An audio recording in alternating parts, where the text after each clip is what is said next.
Welcome to Aircraft, your gateway to thrilling HFY sci-fi stories where humanity stands strong among the stars. Here, you'll experience epic encounters with alien civilizations, moments of human courage, intelligence, and the unstoppable spirit that makes humanity unique. Every story on this channel is narrated by a real human voice, not AI, bringing you a more authentic and immersive storytelling experience. If you love sci-fi adventures and stories where humanity proves its worth in the universe, you're in the right place. Let's start the story. There is a record in the Galactic Xenological Archive, filed under Classification 7, anomalous behavioral documentation, that has never been publicly released. Not because it contains military secrets, not because the data was corrupted. It was sealed because 3 of the 5 researchers who submitted it requested immediate psychological reassignment upon its completion. The 4 stopped speaking for 11 days. The 5th, senior field analyst Orth Vel of the Sci-Fi Collective, the one who wrote the final summary, submitted the document, then sat in the debriefing chamber for 6 hours without moving, staring at the wall, until a junior colleague came to check if she had suffered a medical event. She had not. She was, the colleague later wrote, simply thinking. The record is designated HB 7749, combat/field observation/human subject. Ihedrika M/duration. 14 standard cycles/observer.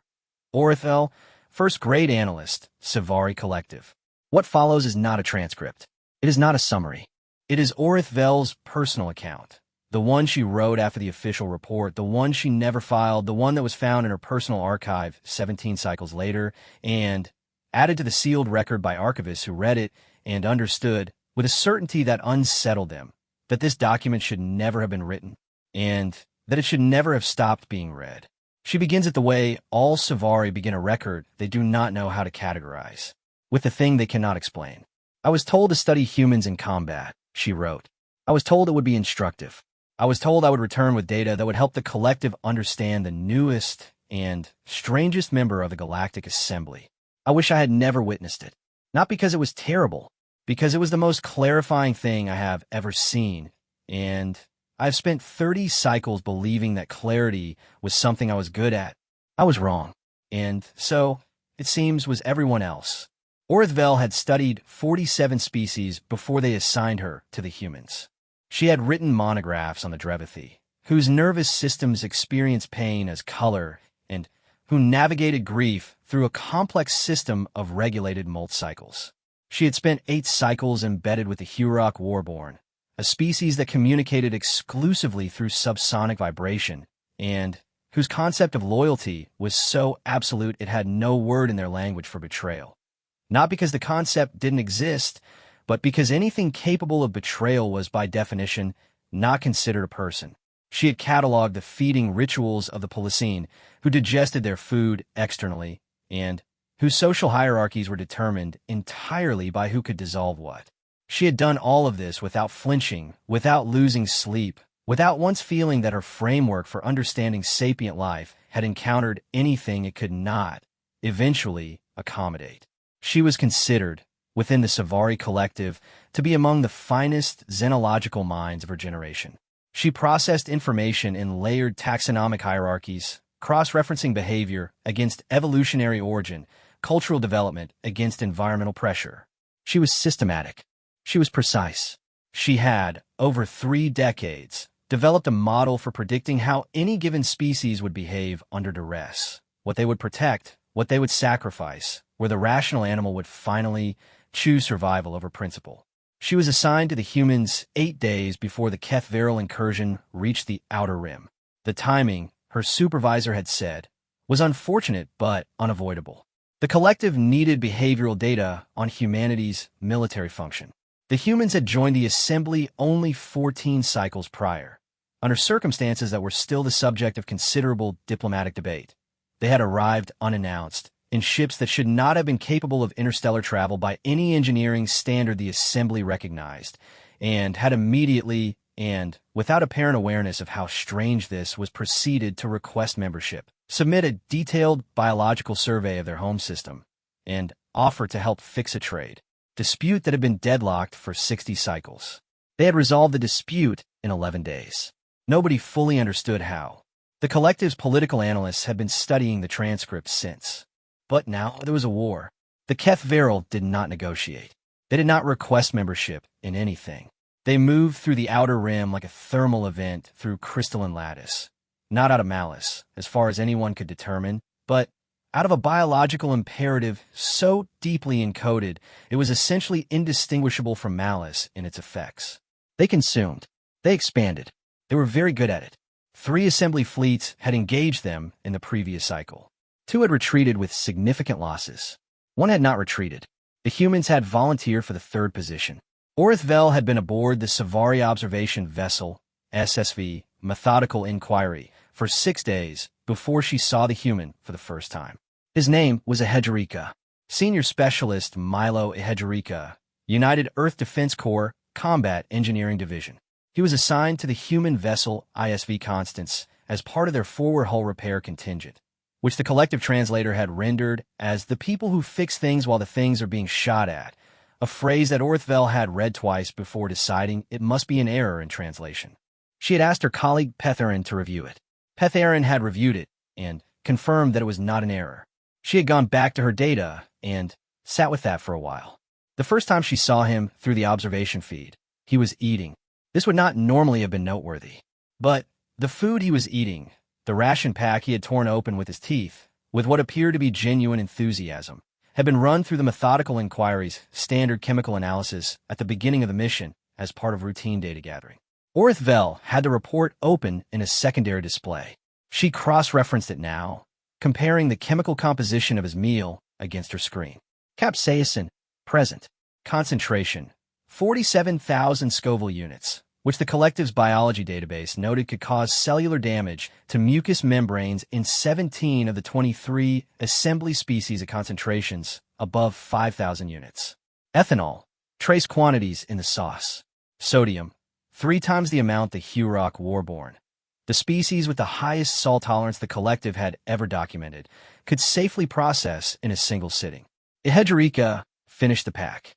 He licked the inside of the wrapper. He appeared to be happy about this. Orith Vel noted the behavior, filed it under dietary habits/anomalous. Moved on. She did not think about it again until the first engagement, 4 days later, when the Keth Veril Advanced Scout Cluster emerged from fold space 6 kilometers off the bow of the ISV Constance. And Ehedrika, who had apparently been in the middle of repairing a secondary coolant junction on the outer hull, did not come inside.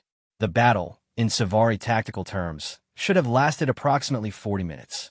The Keth Veril Advanced Cluster carried 312 assault units, each between 12 and 19 meters in length, moving in coordinated strike patterns that the Assembly's military analyst had classified as Tier 6 threat complexity, meaning that any vessel caught in an engagement zone without full tactical support had, historically, a 14% probability of surviving withdrawal and a 3% probability of successful counter-engagement.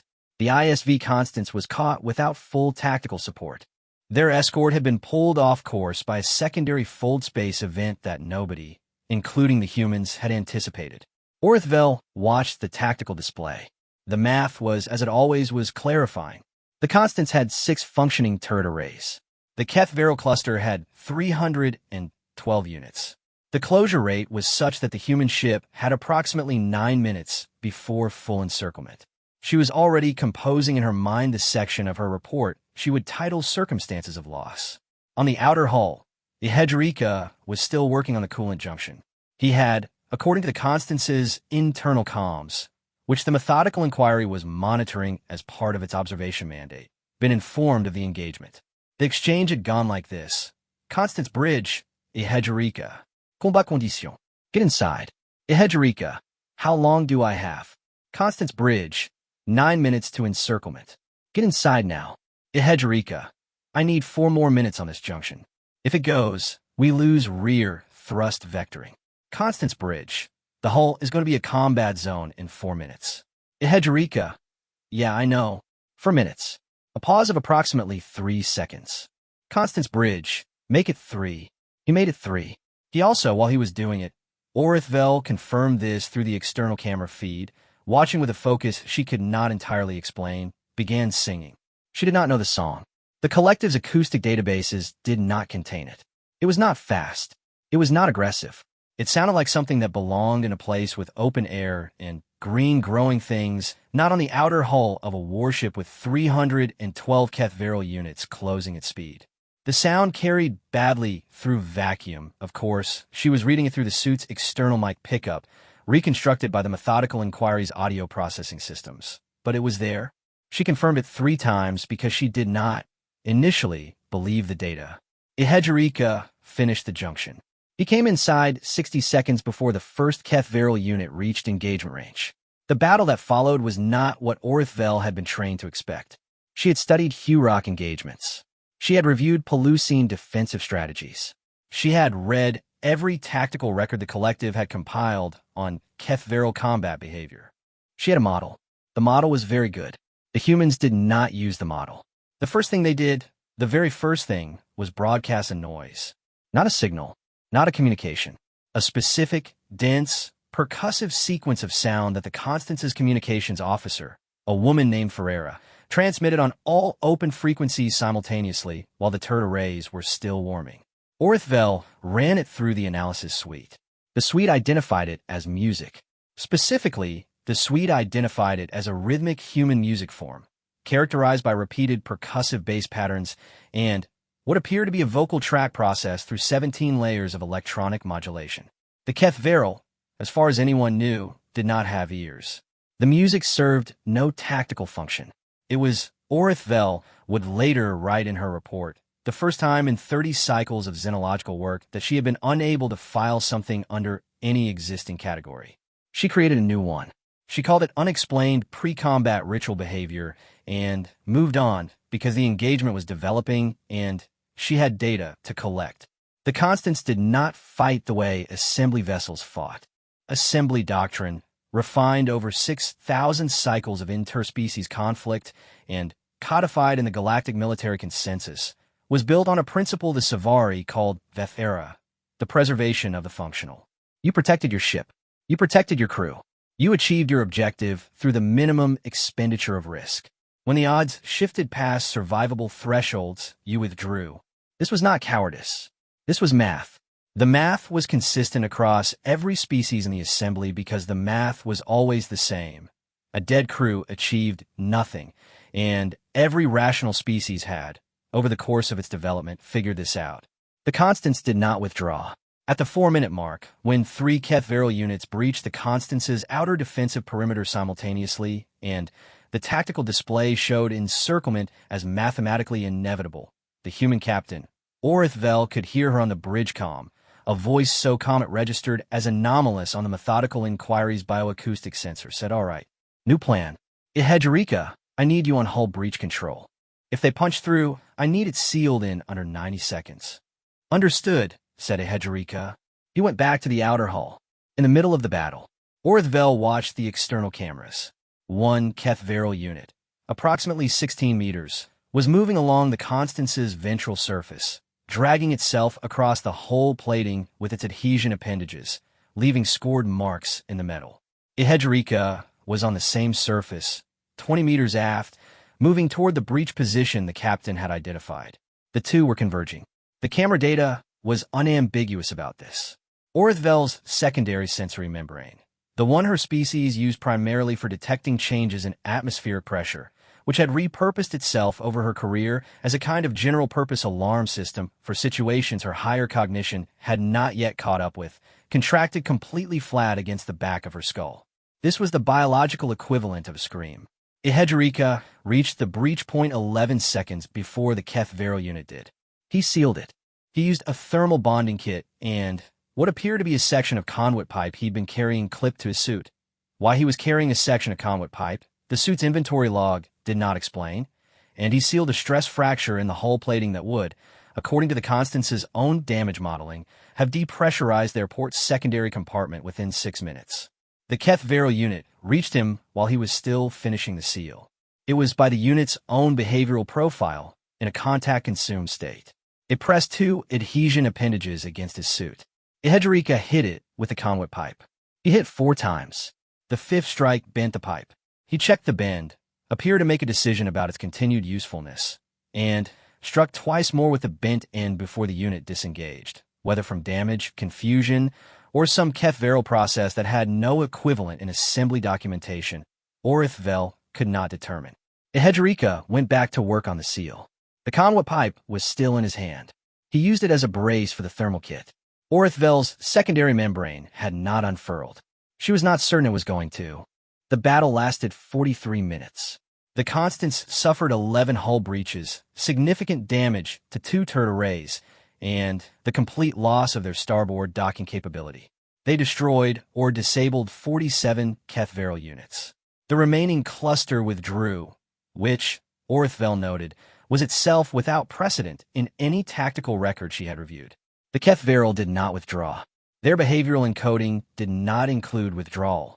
Apparently, nobody had told them about the humans. When it was over, Orithvel sat in the observation chamber of the methodical inquiry and reviewed her data logs. She had 47 hours of footage. She had atmospheric readings, bioacoustic records, chemical analysis, structural damage assessment, comm intercepts. She had more raw data than she had collected in any previous field assignment. She opened a new document. She labeled it Preliminary Observations /Day 10/Subject. Ehedrika. She wrote, the subject repaired hull breaches during active combat engagement. The subject was present on an exposed hull surface in proximity to an active hostile contact. The subject struck the hostile contact with a piece of pipe. The subject continued working. The hostile contact disengaged. This sequence of events does not fit any existing category in the collective's behavioral documentation of sapient species under combat duress.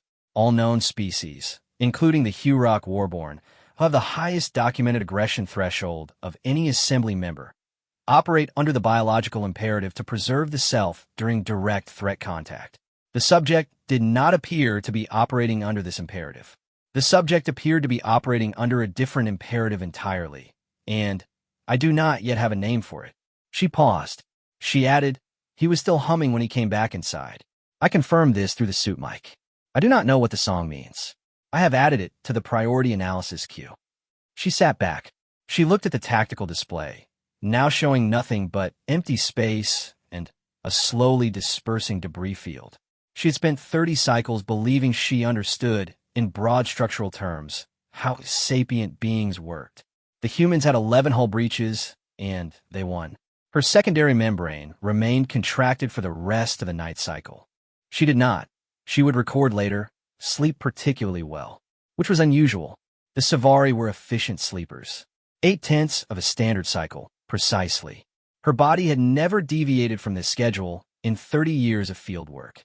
She lay in her bunk aboard the methodical inquiry and looked at the ceiling and listened to the ship breathe around her, the recycled air cycling through the vents, the low harmonic of the full drive and standby, the soft clicking of hull metal expanding and contracting as the exterior temperature differential shifted. And she thought about a human standing on the outside of a warship, in vacuum, in the middle of a battle, hitting a Keth-Varel unit with a bent pipe, and then going back to work. She thought about the song. She thought about the food he had eaten. 47,000 Scoville units. The ethanol trace. The extraordinary sodium content. She thought about how he had licked the inside of the wrapper.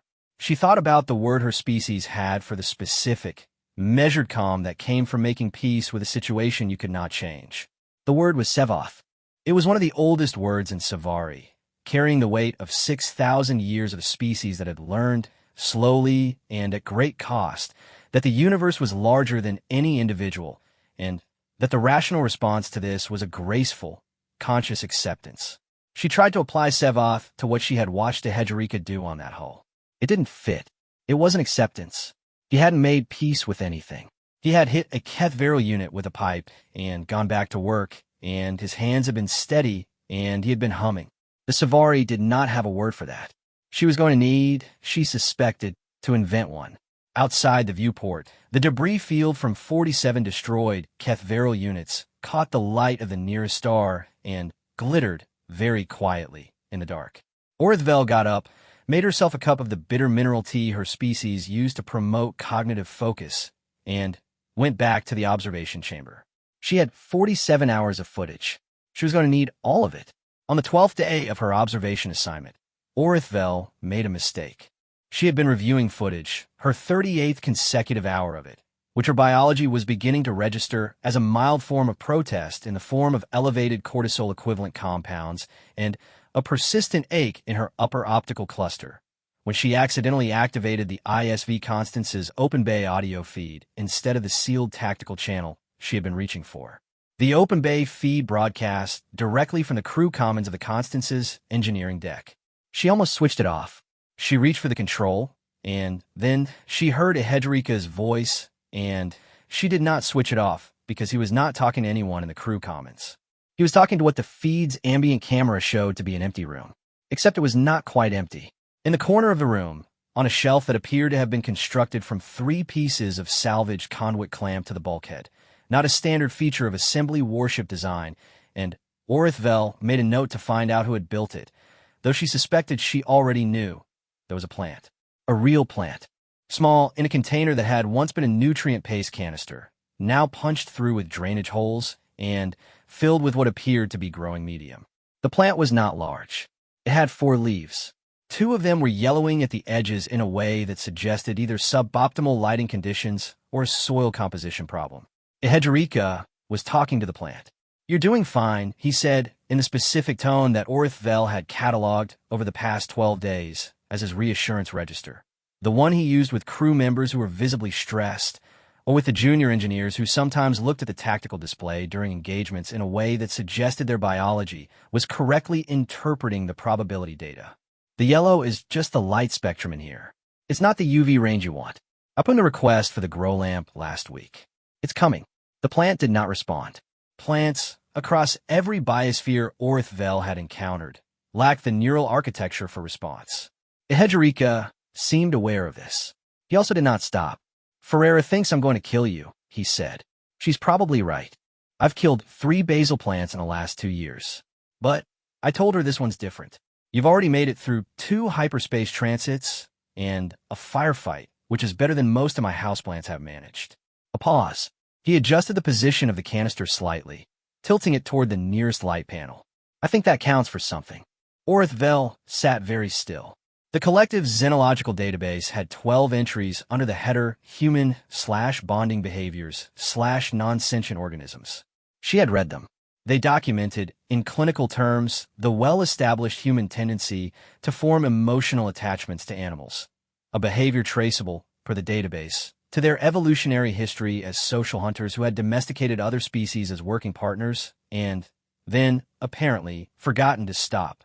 The behavior had been observed in every human culture surveyed and had been characterized by the researcher who had written the database entries as persistent cross-species and largely impervious to rational assessment. The database did not have an entry for plants.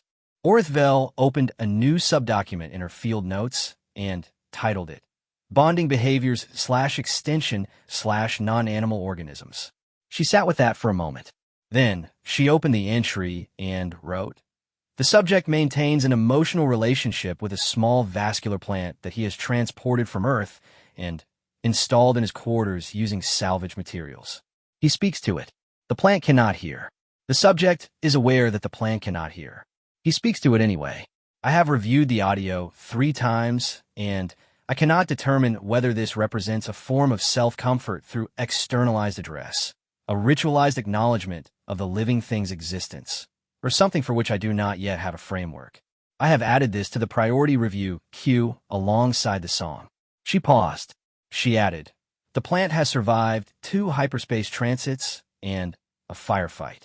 I find this information more affecting than I expected to." She went back to the main feed. The thing about Ehedrika, the thing that Orithvel was beginning to understand, slowly, the way you understood something that kept arriving informs your cognition was not built to process, was that he was not extraordinary in the ways that were easy to document. He was not the strongest human she had observed aboard the Constance. He was not the fastest. He was not the one with the most combat engagements, or the most commendations, or the most impressive tactical record.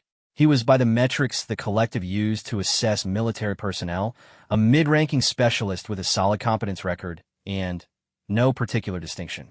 The Constance's captain, when Orithvel had reviewed the crew dossiers at the beginning of the assignment, had included a handwritten annotation in a Hedgerika's file. It was not an official notation. It appeared to have been added informally, outside standard procedure. It said, if the ship ends up in a bad spot, the Hedgerika is the one who figures out what to do with whatever's left. Orithvel had not understood that annotation at the time. She was beginning to understand it now. On the 14th day, the Methodical Inquiry's medical officer, a Savari named Savalin who had the demeanor of someone who had given up finding anything surprising and was now simply cataloging the universe's capacity for disappointment, knocked on the observation chamber door and told Orithvel that she needed to eat something, sleep for at least half a cycle, and stop watching the human footage for a few hours. You've been in here for 31 hours, Savalin said. I'm aware, said Orithvel. What are you watching? Orithvel gestured at the display, which was currently showing Ehedgerika eating again. A different ration pack this time, something with a deep red color that the chemical analysis identified as containing a concentration of fermented pepper compounds even higher than the previous meal. He's eating, said Savalin. He's eating something that should, by any reasonable biological standard, cause significant distress to his digestive system, said Orithvel. He appears to find it enjoyable. I'm trying to understand the mechanism. Savalin looked at the display. Ehedgerika had finished the pack and was now doing what appeared to be the human gesture of approval. 2 thumbs raised in a way that Orithvel had learned indicated positive assessment. He was doing this to the empty packaging. I think, said Savalin, very carefully, that there may not be a mechanism. Orithvel looked at her colleague. What do you mean? I mean that I reviewed the dietary analysis you filed this morning, Savalin said, and I spent an hour with Dr. Petherin going through the toxicological profiles of the compounds he consumes on a daily basis, and our collective conclusion is that if a Savari ate what that human eats for a single meal, we would require approximately 9 days of medical intervention. A pause. He has been eating this way his entire life. By our models, his digestive tissue should be consistently inflamed. The chemical survey of his biometrics, which we pulled from the Constance's medical feed, shows no inflammation. His digestive function is, by all available metrics, optimal. He adapted, said Orithvel. His entire species adapted, said Savalin, to eating things that would kill most of us, recreationally, because they like the way it tastes. They both looked at the display. Ehedgerika had moved on from the packaging and was now explaining something to one of the junior engineers, a young woman named Ose, who was maybe 20 standard years, who had the look that Orithvel had learned to recognize as the look of someone who had recently been in combat for the first time and was still metabolizing it. Ehedgerika was talking, and Ose was listening, and the tension in Ose's shoulders, the specific held-in rigidity of a body that had learned very recently that space was dangerous in ways the training simulations had not fully conveyed, was, over the course of approximately 4 minutes of Ehedgerika talking, very slowly releasing. Orithvel did not know what he was saying. The angle of the camera didn't capture the audio cleanly. She didn't need to know. The data was in Ose's shoulders. He does that a lot, she said, more or less to herself. Savalin leaned closer to the display. Does what? Finds the person who is the most frightened and talks to them until they aren't. Orithvel pulled up 3 other clips, time-stamped, indexed, and played them in sequence. Ehedgerika with a different junior engineer after the first engagement. Ehedgerika in the medical bay, sitting with a crew member who had taken debris impact to 2 limbs, talking steadily while the medic worked. Ehedgerika in the corridor outside the captain's quarters very late in the night cycle, when the corridor cameras showed the captain herself standing against the wall with her eyes closed, and Ehedgerika walking past and saying something, and the captain opening her eyes and saying something back, and both of them laughing. Actually laughing at something in a corridor at the darkest hour of the ship's cycle, 2 days after a battle they had mathematically not been supposed to survive. Savalin watched all 3 clips. She did not say anything for a while. Then she said, "How do they do that?" "I don't know," said Orithvel. "I've been trying to model it. The behavior pattern seems to be an involuntary threat response. When the subject detects fear or distress in another organism, he initiates contact. But it's not a strategic behavior. He doesn't appear to calculate who needs it most. He just notices. And then he goes, every time. Every time I have camera access, yes. Orith Vel pulled up the index. 42 documented instances over 14 days. I initially categorized it under social cohesion maintenance. But that's not quite right either. Social cohesion maintenance in the species I've studied is a calculated behavior. It's done by individuals with high social standing to reinforce hierarchy and group stability. Ihedrika is not the highest-ranking crew member on the Constance. He has no formal authority over most of the people he does this with. He does it anyway. Why? I think, said Orithvel, because they're scared and he notices and it seems to him like the obvious thing to do. Savalin was quiet again. Ihedrika and Ose were still talking. Ose was nodding now. The camera caught her face at a better angle, and Orithvel could see that she was improbably smiling.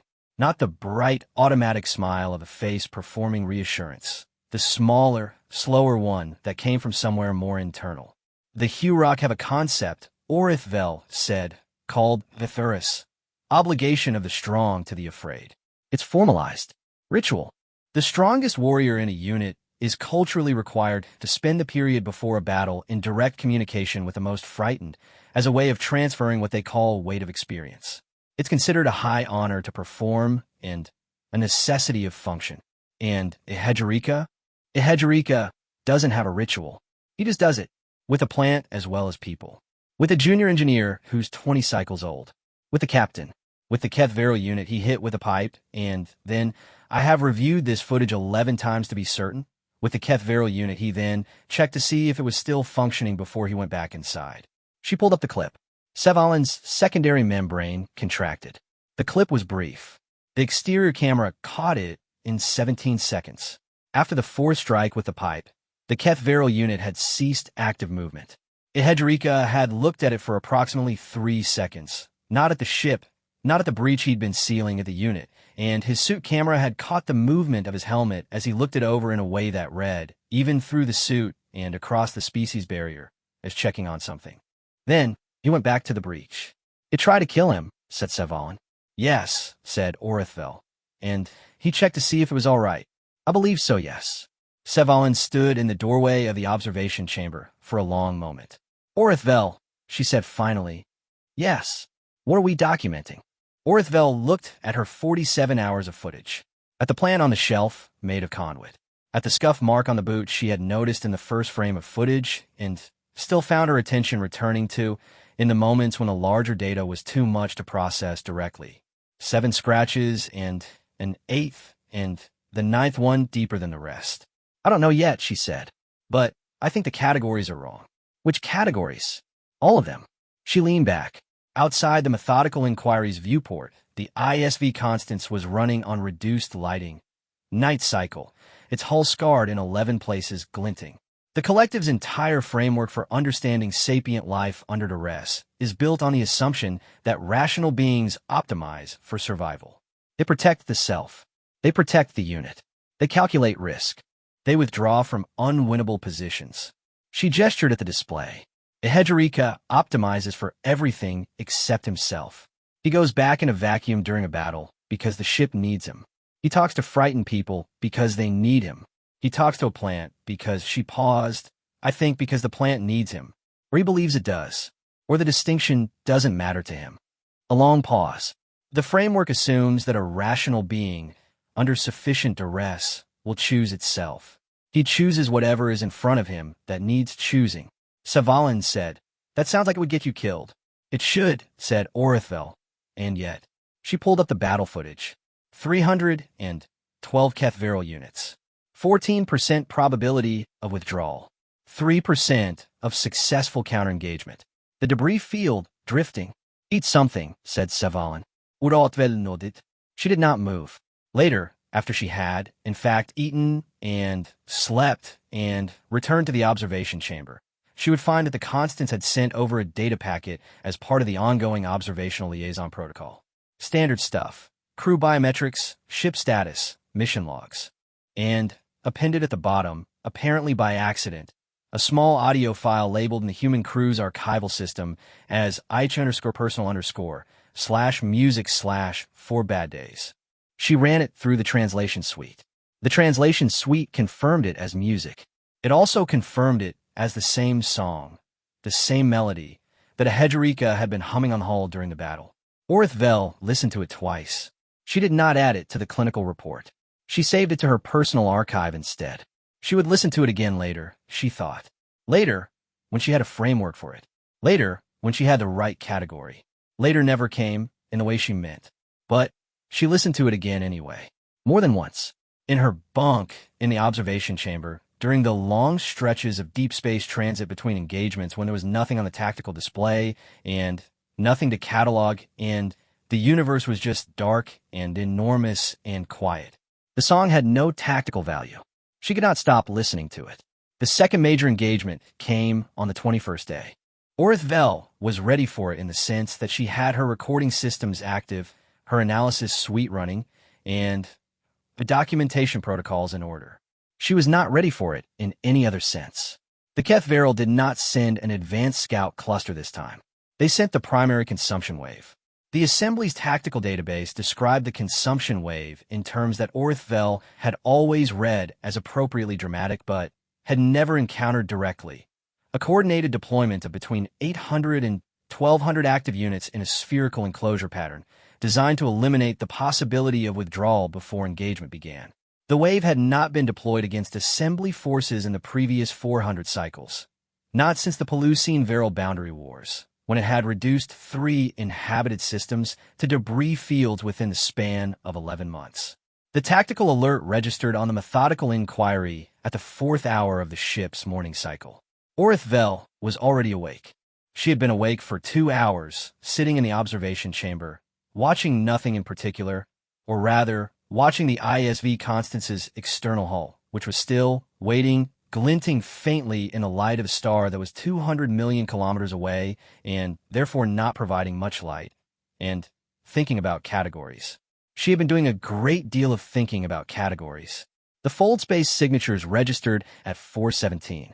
At 419, the methodical inquiry's captain, Vethoner, a careful and systematic Savari who had never, in 20 cycles of command, violated any protocol or standing order without written authorization, came over the ship-wide address and said, in a voice that was almost perfectly controlled, "All hands.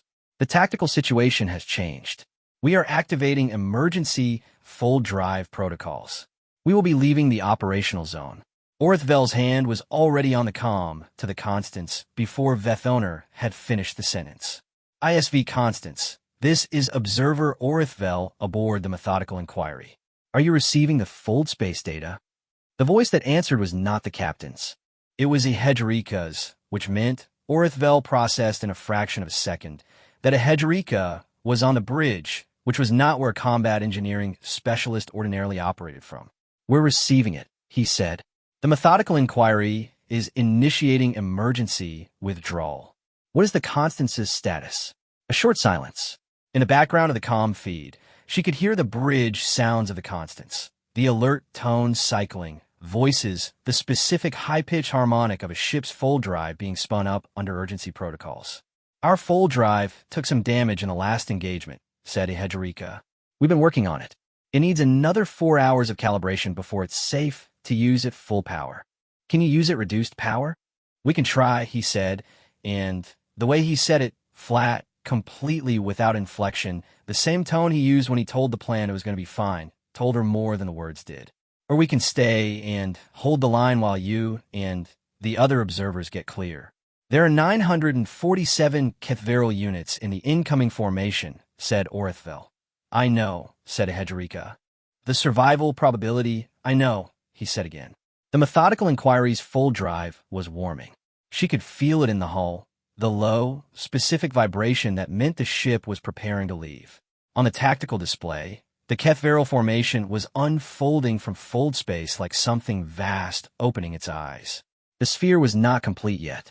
There was a window, a narrow one, closing at the standard rate, through which a ship with a functioning fold drive could potentially slip before encirclement completed. The Constants could not use their full drive safely. The methodical inquiry could.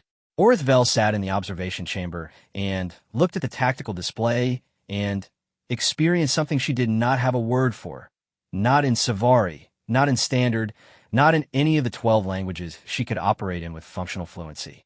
There's a word in Savari, very old, called Vethnara, the specific, reason grief of a correct calculation. You used it when you made the right choice, and the right choice cost something real. It was not guilt. It was not regret. It was the clean, clear sorrow of being rational in a universe that sometimes required you to pay for rationality. Orithvel had used that word in her own life 6 times. She had written it in 14 reports. She reached for it now. It didn't fit. She pressed the comm again. Ehedgerika, still here. I'm going to make a request to my captain, she said. I want you to know that. A pause. When he spoke again, she could hear something in his voice she had not heard there before. Not surprise, exactly, but something adjacent to it. Something that had not expected to be surprised. You don't have to do that, he said. I know, said Orithvel. She went to find Vethoner. The conversation with her captain was the most difficult conversation Orithvel had in 20 cycles of professional life, and it lasted 11 minutes, and she won it, not by argument exactly, but by presenting 4 minutes of footage specifically. The battle footage, the whole footage, the clip of Ehedgerika and the Kethvero unit, and the clip of Ehedgerika and Ose in the engineering bay. And then by saying very quietly that she believed the Constants had not survived the first engagement through mathematics, and that she suspected they would not be abandoned by the mathematics of this one either, and that she was asking for 4 hours. Vethoner looked at the tactical display. The window was narrowing. If we stay, she said, and the full drive isn't repaired in 4 hours, we don't get out either. I know, said Orithvel. Vethoner was quiet for 12 seconds. Orithvel counted them. Get back to your station, said Vethoner. I'll inform the crew. They held position. What happened in the next 4 hours, Orithvel would write later, in the document that was never meant to be filed, was not something she had frameworked for either before, during, or after. She watched it all. She recorded all of it. She would not be able to watch the recordings again for 11 days, and the first time she did, she would need to stop twice. The Constance's engineering team, with Ehedgerika coordinating from a bridge and 3 other specialists working directly in the full drive housing, attempted to complete 4 hours of precision calibration work while 947 Kethvero units closed around them. The first units made contact with the Constance's outer hull at the 40-minute mark. The battle that followed was not, strictly speaking, a battle. It was closer to what the Savari might have called Taithvara, the maintenance of a position that is already lost. You were not fighting to win. You were fighting to persist. The Constants fought to persist. Orithvel watched the hull cameras. She watched the turret arrays, firing continuously, the temperature readings climbing toward thermal limits. She watched the damage reports populate on her secondary display. Hull breach at Section 7, Section 12, Section 19. She watched the Constance's crew move through their ship sealing things, and rerouting things, and improvising things in ways that the methodical inquiry systems couldn't always follow because the improvisations were not standard engineering solutions, and the analysis suite kept flagging them as anomalous.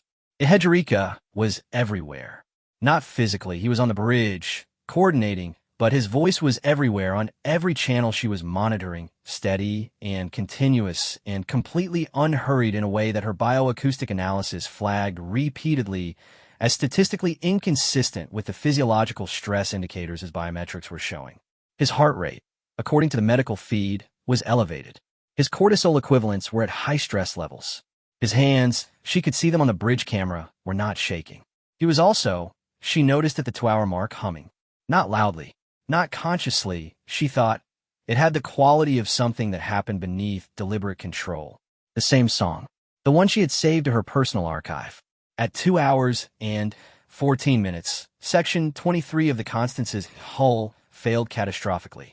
The depressurization was immediate. 3 crew members were in that section. Orithvel's secondary membrane contracted completely. The bridge camera showed Ehedgerika go still for exactly 2 seconds when the hull failure registered. His hands stopped moving over the console. His eyes closed. 2 seconds. Then, SEAL teams to Section 23. Who do we have close? NOAC's team is 2 corridors over, said someone. Send them. What's the status on the full drive calibration? 73%. What do we need to get a safe minimum for a fold attempt? 85, maybe, at reduced output. Get there, said Ehedrika. We've got 1 hour and 46 minutes. 2 seconds. He had given himself 2 seconds, and then he had turned back to the work. Orithvel did not have a word for that either.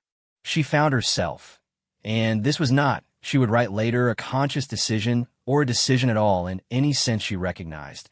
It simply happened, the way the song had simply happened. Found herself with her hands flat on the observation console, pressing against the cool surface of it, as if the methodical inquiry's hull were the Constance's hull, and she could feel through it what was happening in there. There was a word in Savorin, that meant the experience of being changed by something you witnessed and could not undo. Painting sometimes did it. The deaths of people you admired. The specific quality of a very old star seen through an unfiltered viewport. The Savory considered Savorin a gift. The experience could be painful. Usually was. But you came out of it carrying something you had not had before, and the carrying of it, the Savory believed, was what gave a long life its shape. Orithvel was experiencing Savorin. She was experiencing it very badly.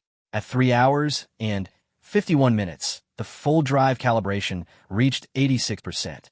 Ehedrika's voice on the bridge. Can we fold? The engineer in the housing. We can try. That's not a yes. It's the best I've got. A pause. Not 2 seconds this time. Longer.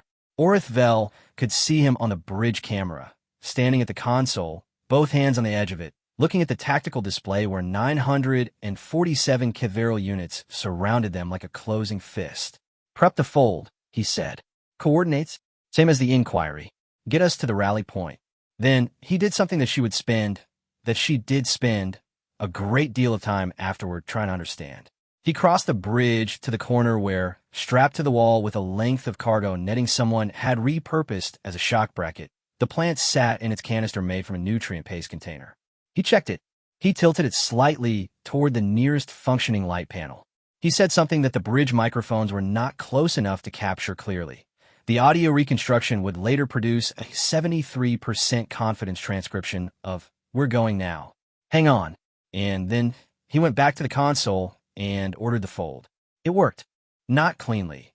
There was a cascade failure in the secondary fold containment that blew out 2 more sections of the ship's systems and would keep the Constance's engineering team occupied for the next 3 days, but the Constance folded out of the Keth-Veril enclosure with 2 minutes and 17 seconds remaining before complete spherical closure.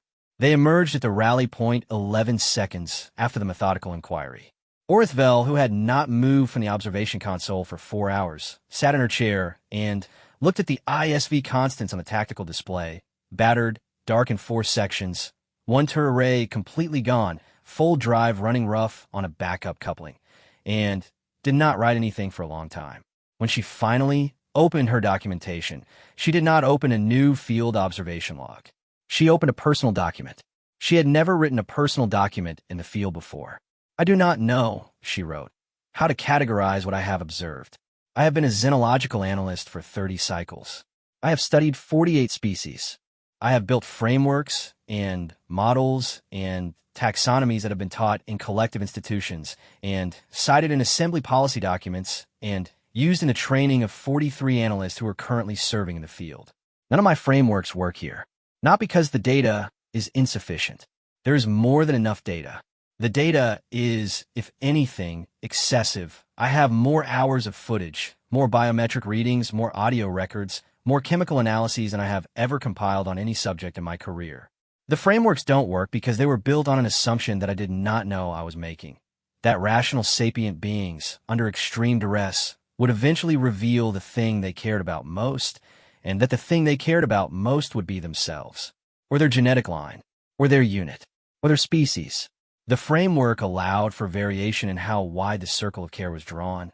Some species drew it tightly, some drew it broadly, but it always resolved under maximum pressure to the thing that must be preserved above all else. Ehedrika gave himself 2 seconds. 2 seconds to absorb the loss of 3 crew members in a catastrophic hull failure in the middle of a battle he did not expect to survive. And then he turned back to the work.